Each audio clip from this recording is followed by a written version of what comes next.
This is the complaint or a feedback that I have on the entire genre that Chetan Bhagat has created for himself. Let's just face it. A simple, relatable storyline does not really necessarily have to be unimpressive. I read Chetan Bhagat's next 400 Days, a mystery book that is a continuation of the three mystery books that he has written so far, and it's a part of a quest where he is actually exploring the genre of mystery. Now, I am an ardent mystery reader, not really an ardent Chetan Bhagat reader, but I like to give books a chance. So I did that. I bought the Chetan Bhagat book, not the paperback one, but the Kindle edition for 90 bucks precisely, and read it. Now I'm here to give you an overall review of what to expect and what not to expect from Chetan Bhagat's next. Let's talk.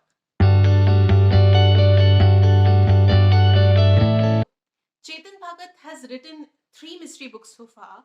As I said earlier, he's trying to explore this new genre of mystery.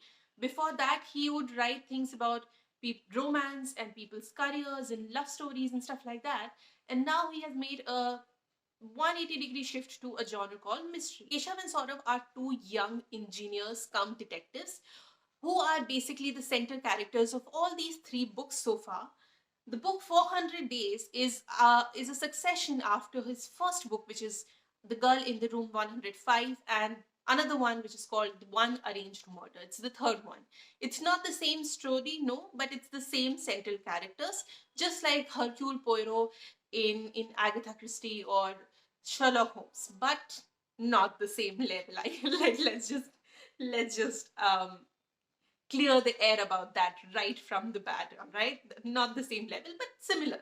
It's a central detective, a central two detectives in this case that we follow.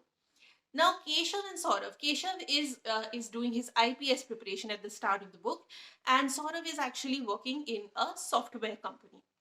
Now, what happens is that Keshav lives in a society in Gurgaon, I believe, where with his parents and a fellow resident from that society, a married woman, a 32-year-old Alia, who approaches Keshav because she has heard about Keshav's cases and his career as a detective, and she approaches Keshav and Saurav for that matter because she wants them to look for her teenage daughter Sia, who has just gotten missing 9 months back.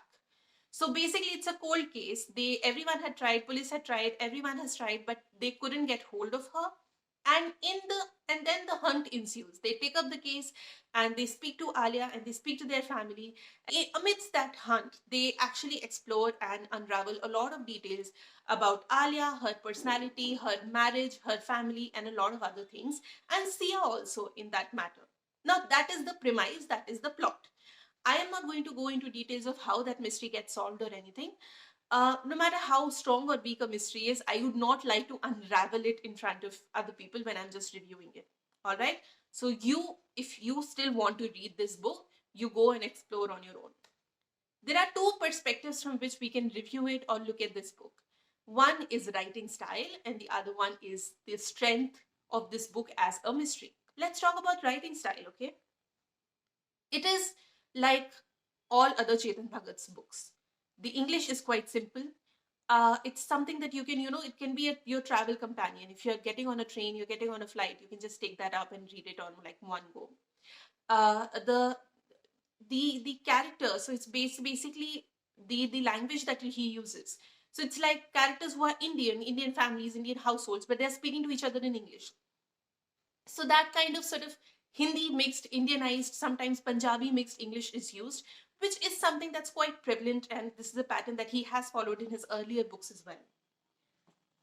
It's a fairly easy to read book, like it's not so complex. Chetan Bhagat novels are usually like a something that you can, quantity and also in like quality. It's a book that you can read and finish in one sitting, and 400 Days is not exceptional and it's not different in that scenario.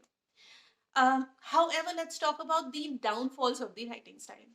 It's one thing that I'm always amazed by is that Chetan Bhagat's books are quite more often than not filled with a lot of stereotypes.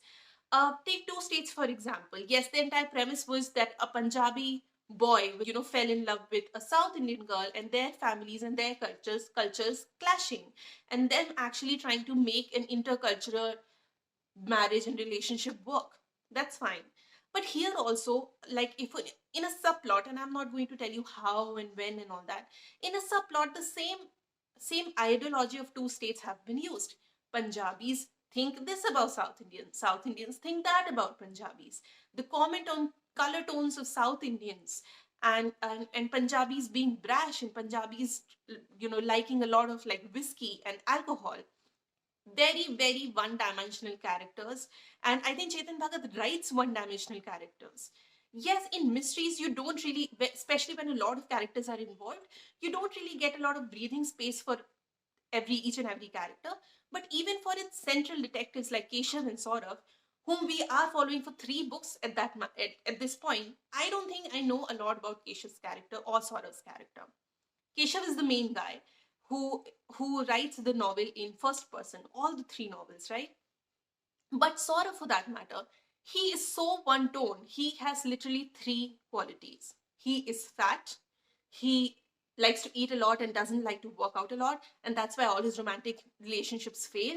And third, he is good in IT. So he does all the IT part of the detective mystery solving, and yeah, he likes to eat a lot, and his weight and the fact that he's obese is all he has to offer. It's his entire storyline. Even at a very, very crucial point, when they are about to crack the mystery, he says, save some puris and aloo to me, before he rushes off and finds a very like major clue, which puts the entire mystery together. Let's just keep it in perspective that they're trying to find a teenager, basically like a 12 or 13-year-old child. Even then, he's so concerned about aloo and puris.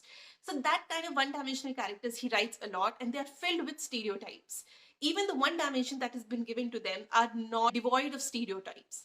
Like, if you are Punjabi, then your entire character is going to be about your Punjabiness, which is going to be absolutely stereotypical. Second thing, I definitely think that romance is quite unnecessary. There is a romantic angle. Like all his books, there's like one certain romantic angle in the middle of the book, which is obviously always heterosexual. But it was quite unnecessary in this case. Why do the central character, or any character for that matter, needs to fall in love in every single book?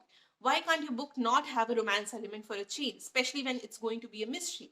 And all the romances are quite similar the way they write it. Like, I feel like Revolution 2020 or One Arranged Murder, on even this book 400 Days, the romantic angle, it takes place almost on similar lines, and I'm quite fed up of that, because then it becomes quite predictable, and I'm like, okay, then the character falls in love yet again. So yeah, I felt that romantic angle in this case was not necessary, and it did not take the book any further. Also, I feel like this particular book, 400 Days, actually deals with a lot of serious subjects, like domestic violence, like pedophilia, like misogyny, like sexism, and like sexual assault, which it really like brushes past. Like, the writing style is such that they discuss an event where domestic violence or sexual assault or pedophilia is very prominent, but they never really discuss it in length, or they never really do justice with that subject, that it becomes almost like something that has just happened, or just is happening, like somebody is eating rotis or something like that. So I don't think his writing style is well equipped so that it can do justice with subjects as complex and as deserving of attention as these. So definitely not well equipped to deal with serious subjects. I think it needs more of a nuanced writing to deal with subjects like these. And also, like, if you are going to write a mystery that's woven around pedophilia, woven around kidnapping of a teenager, I think you need to do better than what 400 Days has to offer. Now let's talk about the strength of mystery. Ah, not really impressed. I read a lot of mysteries, and most of the mysteries, when you read a lot of them, they become predictable. Here, I was not able to, again, predict who did it, but even when it happened, it actually came out of nowhere. Like, literally, I'll tell you, and I'm not going to give you a lot of hints, but through the entire plot, they are chasing one link. And then suddenly one small thing happens, and that's by sheer luck, they get to see one thing, literally like one sentence, help them discover the culprit. and the entire novel, whatever they were doing, becomes completely irrelevant because it doesn't help at all. So literally I felt like the plot was quite the climax comes out of nowhere and it's disconnected with the hunt. I have always said that the climax, the beauty of a mystery or a beauty of a well written mystery is not in the climax but how we reach that climax, and it's definitely missing in this scenario. So yeah, I feel like the plot and the climax were quite disconnected. It came out of nowhere, and the mystery was really lacking. I mean, I think Chetan Bhagat really wanted it to become very unpredictable. And yes, not a lot of people would be able to predict the culprit. But again, it shouldn't be that unpredictable that nobody cares. Like somebody tells you what happened and you'll be like, oh, okay, I wasn't invested in that at all. Because if, for example, you're invested in a character and at the end of it, that character becomes, the climax says that this character is the culprit. You you are so invested in that character by that time. If you are, you want to know the intent, you want to know the hows, you want to know the whys and stuff like that. But here, because it comes out of nowhere, I'm not really invested because I feel like they had to pin it on someone, so they did. I think that if even if you compare this to A Girl in Room Number 105 or An Arranged Murder, those are still better mysteries. I think the writing style is similar in all three of them. But when it comes to the strength of mystery, definitely the other two are much better. And if I have to recommend you like one book out of these three, I would definitely recommend you A Girl in Room Number 105 and not this. And definitely One Arranged Murder also before this. The weakest, this is probably the weakest when it comes to strength of mystery in the series. So, an overall feedback and an overall verdict of this is that this is a one-time light read that you can just pick it up, and it's quite inexpensive. I think it's 125, 140 bucks on Amazon when you are if you're buying a paperback. I bought a Kindle edition which was like 90 rupees. So pretty inexpensive. You can literally finish it in a couple of hours. My only biggest drawback of this is the writing style, which is not something, which is not my review or which is not my complaint, which is specific and confined to this particular book. This is a complaint or a feedback that I have on the entire genre that Chetan Bhagat has created for himself. I feel like even though he has written books on different subjects, his genre is dumbing things down. There's a difference between writing things that are simple and writing things that are dumbed down to an unimaginable extent. There's a difference between simple storyline and relatable storyline. I feel like Chetan Bhagat tries too hard for situations and people in his narrative to be relatable that it dumps it down so much. Let's just face it. A simple, relatable storyline does not really necessarily have to be unimpressive. You can write relatable characters and they can still be nuanced. You can write relatable characters and people can still get invested in them. I would really say, Chetan Bhagat, please, if there is no chance that you're watching this video, all right. But in case you are, like, let's not, please do not underestimate the intellect of your audience that much. Especially people who read mysteries, people who are seasoned mystery readers. They are actually um, accustomed to reading very, very complicated mysteries, and their brains are as wired and as developed as one of your lead detectives, all right. So yeah, so give them something more to chew upon. Don't think that they would not be able to handle it. They will be able to handle it. I really appreciate the fact that you keep your English and your language and the difficulty level of that language quite simple and basic.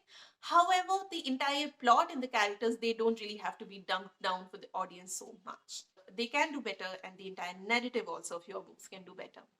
So that's my feedback of the book. Now you go, and if you are in the market for a one-time light read, then go for it. But if you are expecting nuanced, complex writing or a very strong mystery, this is not it for you. All right, I'm gonna go now. If you like this video and my other videos, please like, share, and subscribe. I love to create content here, content that's relatable, content that makes you think, content that makes you ponder. And if even one person thinks about one thing in a different way after watching one of my videos, I would think that my job is done. I'm gonna go now. Have a very, very nice Sunday, you all.